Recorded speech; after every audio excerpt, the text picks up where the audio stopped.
Ja līgo vakarā atrodi papardes ziedu, tad 3 reizes nomēri pirms nogriez.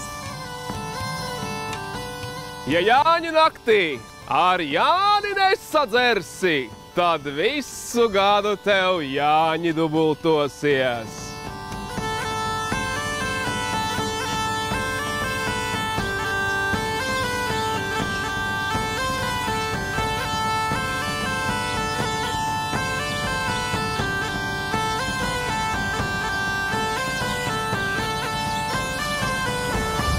Ja Jāņu dienā kāls skriesi, tad uz tevim visi lūkāsies.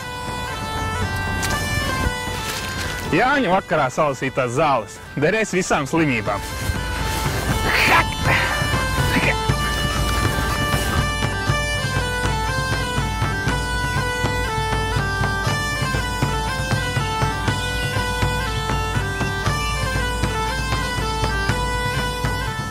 Ja līgo vakarā uzpīs vainadziņu un iemetīs upē, Jāņu rītā pamodīsies starp daudz līgavainiem.